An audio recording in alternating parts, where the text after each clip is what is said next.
Hello friends, आप लोग का स्वागत है हमारे यूट्यूब चैनल पे। आज हम बात करने वाले हैं एसएससी जीडी जीके जीएस, जो कि एग्ज़ाम 10 तारीख से स्टार्ट है और 14 फरवरी तक एग्ज़ाम चलेगा। केवल 4 दिन बच गए आप लोगों को, तो आप लोग थंबनेल देख लिए होंगे। तो बिना टाइम वेस्ट किए चलते हैं क्वेश्चन की तरफ। क्वेश्चन नंबर 1 पे चलते हैं कि मानव शरीर के किस अंग में भोजन का अधिकतम अवशोषण होता है? Question mark. तो मानव शरीर में छोटी आंत में भोजन का अधिकतम अवशोषण होता है। और मानव अधिकार दिवस कब मनाया जाता है? तो 10 दिसंबर को मानव अधिकार दिवस मनाया जाता है। चलते हैं अगले क्वेश्चन पे, क्वेश्चन नंबर 3 पे। क्वेश्चन नंबर 3 कह रहा है कि किस लॉगरिदम तालिकाओं का आविष्कार किया? किसने लॉगरिदम तालिकाओं का आविष्कार किया? तो जॉन नेपियर ने लॉगरिदम तालिकाओं का आविष्कार किया। और किस अंग की खराबी से पीलिया हो जाता है? तो लीवर की खराबी से पीलिया की बीमारी हो जाती है। और एनडीए किस स्थान पर स्थित है? Question mark. खरकवासाला में एनडीए स्थित है। अगला क्वेश्चन पे चलते हैं कि कितने साल के अंतराल के बाद ओलंपिक खेल आयोजित किए जाते हैं? तो 4 साल, हर 4 साल के बाद ओलंपिक खेल को आयोजित किया जाता है। कितने साल? 4 साल। चलते हैं अगला क्वेश्चन पे कि फ्यूज तार का गलनांक उच्च या निम्न होना चाहिए? तो कम होना चाहिए। ठीक है, फ्यूज तार का जो गलनांक होता है न उच्च न होना चाहिए, कम होना चाहिए। और भारत में सबसे बड़ा गुरुद्वारा है अमृतसर में स्वर्ण मंदिर। ठीक है। और संयुक्त राष्ट्र संघ का मुख्यालय मतलब यूएनओ किस देश में है? तो यूएसए न्यूयॉर्क में है। ठीक है, यूएस न्यूयॉर्क में है। ठीक है। अब अगला क्वेश्चन है कि वह उपकरण जो पानी के नीचे एक पनडुब्बी से पानी की सतह पर वस्तुओं को देखने के लिए उपयोग किया जाता है, उसे पेरिस्कोप कहा जाता है। क्या कहा जाता है? पेरिस्कोप। और यहाँ पे दिया हुआ है कि G15 किसका आर्थिक समूह है? तो तीसरा विश्व राष्ट्र का आर्थिक समूह है G15। और अगला क्वेश्चन है कि बच्चों में पिट्यूटरी ग्रंथि अत्यधिक सावर होता है वृद्धि हुई ऊंचाई के कारण। ठीक है। अगला क्वेश्चन में चलते हैं कि व्यक्तिगत रूप से 2 नोबेल पुरस्कार जीतने वाले एकमात्र व्यक्ति कौन हैं? तो डॉक्टर लिंस कार्ल पॉलिंग ये 2 नोबेल पुरस्कार जीतने वाले एकमात्र व्यक्ति हैं। ठीक है। आँख का कौन सा भाग आँख के रंग का निर्धारण करता है? तो आइरिस, जिसे हम परितारिका कहते हैं। ठीक है। अगला क्वेश्चन में चलते हैं कि ऊंचाई बढ़ने से वायुमंडल दाब पर क्या प्रभाव पड़ता है? तो वायुमंडलीय दाब घट जाता है। और आँखों में प्रवेश करने वाली प्रकाश की एक मात्रा कौन नियंत्रित करता है? तो पुतली, जो कि नेत्र का तारा होता है, यही नियंत्रित करता है। अगला क्वेश्चन है क्वेश्चन नंबर 17। क्वेश्चन नंबर 17 कह रहा है कि कौन से यंत्र ध्वनि ऊर्जा को विद्युत ऊर्जा में बदलती है? Question mark. तो माइक्रोफोन, जो MIC आविष्कारक जो है ना, इमली बर्निनल, इसी ने माइक्रोफोन का आविष्कार किया था। चलते हैं नेक्स्ट क्वेश्चन। नेक्स्ट क्वेश्चन 18 पे कह रहा है कि कौन से यंत्र या रासायनिक ऊर्जा को विद्युत ऊर्जा में बदलती है? तो विद्युत सेल, जो कि रासायनिक ऊर्जा को विद्युत ऊर्जा में बदलती है। और गिरगिट रंग क्यों बदलता है? तो गर्मी सहन के लिए रंग बदलता है, मतलब वो गर्मी सहने के लिए गिरगिट अपना रंग बदलता रहता है। और अगला क्वेश्चन है कि गैसों के प्रसरण के 3 उदाहरण दें, मतलब खाने की सुगंध, अगरबत्ती की खुशबू और इत्र की महक। अगला क्वेश्चन है 21 कि विद्युत मोटर, टेलीफोन, टेलीग्राफ और विद्युत घंटी विद्युत धारा के किस प्रभाव पर कार्य करती है? तो चुंबकीय प्रभाव पर ये कार्य करती है। कौन कौन? विद्युत मोटर, टेलीफोन, टेलीग्राफ और विद्युत घंटी। ठीक है, ये सब चुंबकीय प्रभाव पर कार्य करती है। और अगला क्वेश्चन है कि तेल की बूंद पानी पर क्यों फैल जाता है? जल का पृष्ठीय तनाव अधिक होने के कारण उस पर जो तेल का बूंद गिरता है तो वो फैल जाता है। क्वेश्चन नंबर 23 पे चलते हैं कि द्रव की बूंद किस वजह से गोलाकार होती है? पृष्ठ तनाव के कारण द्रव की बूंद गोलाकार होती है। अधातु की शुद्धता निर्धारण किसकी सहायता से किया जाता है? तो आर्किमिडीज सिद्धांत के कारण आर्किमिडीज का सिद्धांत यूज करके धातु की शुद्धता को जांच कर सकते हैं। ठीक है। अगला क्वेश्चन है कि 25 में कि परमाणु विखंडन प्रतिक्रिया के दौरान उत्पन्न ऊर्जा का प्रयोग किया जाता है विद्युत बनाने में। परमाणु विखंडन प्रक्रिया का जो उत्पन्न ऊर्जा प्रयोग किया जाता है किसको? विद्युत बनाने में। पहाड़ों पर जल कम तापमान पर क्यों उबलता है? पहाड़ों पर वायु दाब कम होता है इसलिए। और अगला क्वेश्चन है कि फ्यूज तार एक पतला तार होता है जो डॉट डॉट डॉट मिश्र धातु का बना होता है, मतलब टीन व सीसा का बना होता है। अगला क्वेश्चन है कि बादल वायुमंडल में क्यों तैरते हैं? मतलब अल्प घनत्व के कारण या निम्न घनत्व के कारण बादल हमेशा एक जगह से दूसरी जगह तैरते रहते हैं। अगला क्वेश्चन में चलते हैं कि महात्मा गांधी की हत्या कब हुई? तो 30 जनवरी 1948 में महात्मा गांधी की हत्या हुई। और किसने की? गोडसे ने। वह प्राचीन नाम क्या है जिसने पटना नगर को जाना जाता है? पाटलिपुत्र। पाटलिपुत्र एक प्राचीन जगह है जिसे पटना को जाना गया था। और अगला क्वेश्चन है कि प्रसिद्ध नमक यात्रा क्या था? दांडी यात्रा था। ठीक है, दांडी यात्रा प्रसिद्ध नमक यात्रा था। जो कि अगला क्वेश्चन है कि निम्नलिखित में से किसे सीमांत गांधी कहा जाता है? तो अब्दुल गफ्फार खान को सीमांत गांधी भी कहा जाता है। और अगला क्वेश्चन है कि वंदे मातरम गीत के लेखक कौन हैं? तो बंकिम चंद्र चट्टोपाध्याय, जिसे बंकिम चंद्र चटर्जी भी कह सकते हैं, मगर बंकिम चंद्र चट्टोपाध्याय अगर ये नाम दे तो यहाँ पे यही नाम यूज करेंगे। ठीक है। अगला क्वेश्चन है 34 में कि वह भारतीय जो स्वतंत्र भारत का पहला गवर्नर जनरल था। सीवी राजगोपालाचार्य जो कि भारतीय स्वतंत्र का पहला गवर्नर जनरल था, सी राजगोपालाचार्य। अगला क्वेश्चन है कि सर्वप्रथम किसने कहा कि स्वतंत्रता मेरा जन्मसिद्ध अधिकार है? बाल गंगाधर तिलक ने कहा था कि स्वतंत्रता जो मेरा जन्म सिद्ध अधिकार है। ठीक है। अगला क्वेश्चन है कि मोहनजोदारो को किस नाम से भी जाना जाता है? तो mount of dead, mount of dead के नाम से भी मोहनजोदारो को जाना जाता है। और शाहनामा किसकी कृति है? फिरदौस की कृति है। अगला क्वेश्चन पे चलते हैं कि फतेहपुर सीकरी की स्थापना का श्रेय किसे जाता है? अकबर को जाता है।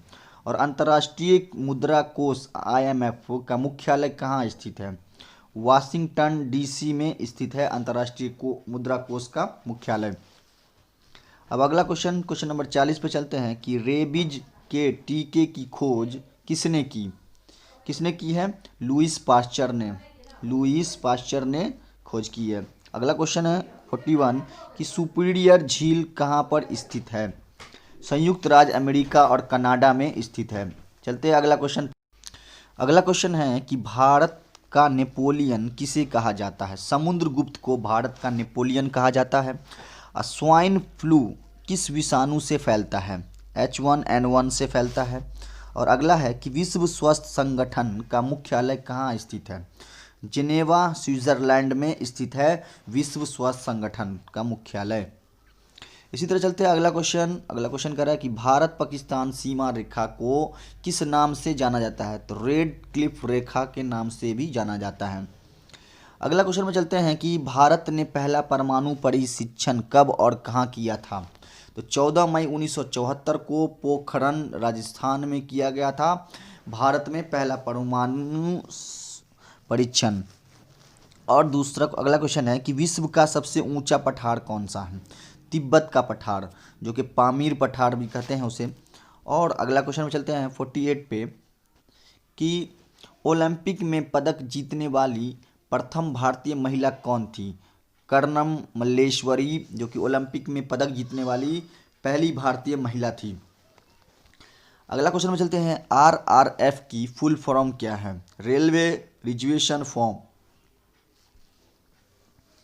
अगला क्वेश्चन में चलते हैं कि भारत में भूमिगत रेल कहाँ चलती है? कोलकाता, दिल्ली व बेंगलोर में। भूमिगत रेल कहाँ चलती है? कोलकाता में भी चलती है, दिल्ली में भी चलती है और बेंगलोर में भी चलती है। अब भारत का सबसे व्यस्त रेलवे स्टेशन कौन सा है? लखनऊ। भारत का सबसे व्यस्त रेलवे स्टेशन कौन सा है? लखनऊ है। अब अगला क्वेश्चन में चलते हैं कि मेट्रोमैन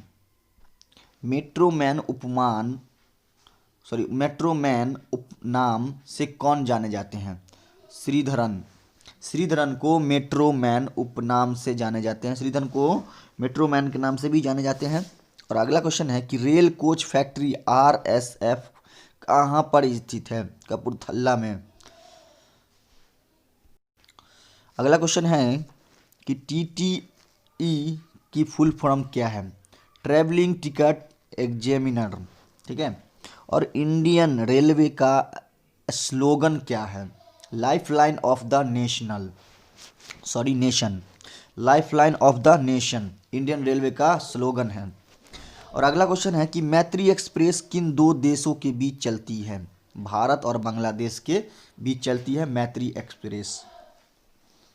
अब चलते हैं अगला क्वेश्चन 56 पे कि भारत की सबसे तेज ट्रेन कौन सी है? शताब्दी एक्सप्रेस भारत की सबसे तेज ट्रेन है। अब भारत का पहला कंप्यूटरीकृत आरक्षण कहाँ शुरू हुआ? नई दिल्ली में शुरू हुआ। क्वेश्चन नंबर 58 पे चलते हैं कि RRB की फुल फॉर्म क्या है? Railway recruitment board. भारत में कर्मचारियों की भर्ती हेतु कितने रेलवे भर्ती बोर्ड हैं? 19। अब अगला क्वेश्चन है कि भारतीय रेलवे की स्थापना कब हुई? 16 अप्रैल 1853 में भारतीय रेल की स्थापना हुई। अब भारत की पहली रेलवे सुरंग का क्या नाम था? पारसिक रेलवे। पहली सुरंग का नाम क्या था? पारसिक रेलवे।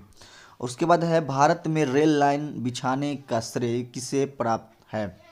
लॉर्ड डलहौजी को प्राप्त है। रेल बजट पेश करने वाला पहला भारतीय जॉन मथाई है। कौन है? रेल बजट पेश करने वाला पहला भारतीय कौन है? जॉन मथाई। अगला क्वेश्चन में चलते हैं कि डीजल लोकोमोटिव मॉडर्नाइजेशन वर्क्स कहाँ पर स्थित है? पाटियाला पंजाब में स्थित है। अब भारत पाकिस्तान के बीच कौन सी ट्रेन चलती है? समझौता एक्सप्रेस व थार एक्सप्रेस। जयसिंह साहू सत्युन। और अगला क्वेश्चन में चलते हैं कि भारतीय रेलवे का अस्थाई शुभकरण क्या है? भोलू मतलब गार्ड के रूप में गज, हरी बत्ती वाला लालटेन उठाए। ठीक है। अब भारत के आज़ाद होने के बाद सबसे पहला रेल मंत्री कौन बना? जॉन मथाई रेल मंत्री बना।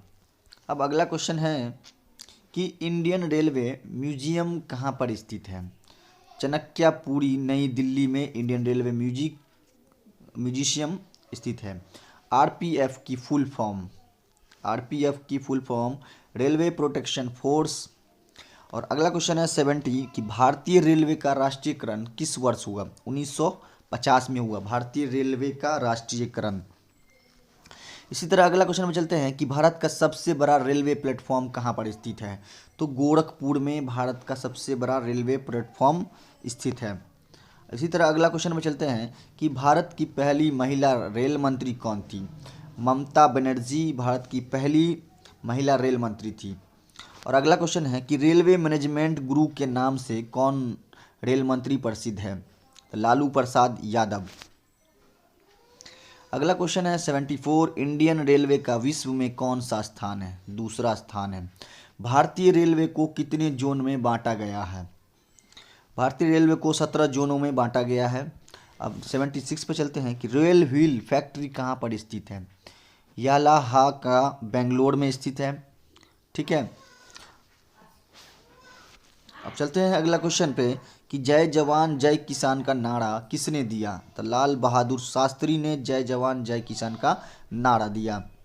78 पे चलते हैं कि बोगद्या किस धर्म से संबंधित है? तो बौद्ध धर्म से संबंधित है। सिख धर्म के संस्थापक कौन थे?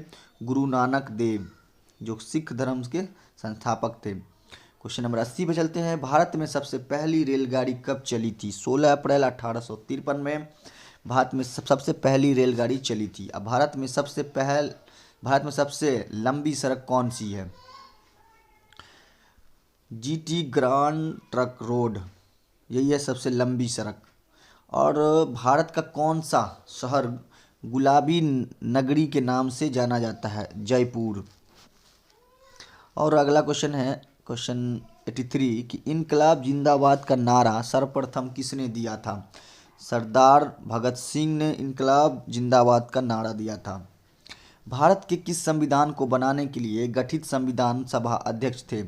डॉक्टर राजेंद्र प्रसाद। अब अगला क्वेश्चन है 85 कि अलीगढ़ किस उत्पाद के लिए मशहूर है? ताले बनाने के लिए अलीगढ़ मशहूर है। और अगला क्वेश्चन है कि भारत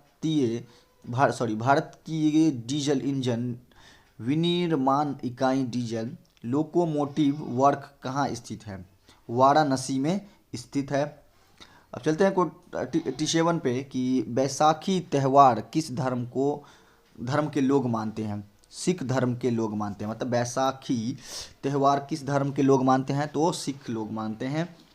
शहनामा किसकी कृति है? फिरदौसी की कृति है शहनामा। तो इसी तरह के वीडियो पाने के लिए हमारे चैनल को जरूर सब्सक्राइब करें, लाइक करें और बेल आइकन को जरूर दबा दें। और 4 दिन बच गया है SSCGD को, तो जल्द से जल्द आप लोग प्रैक्टिस करें और एग्ज़ाम दे जाके, ठीक है।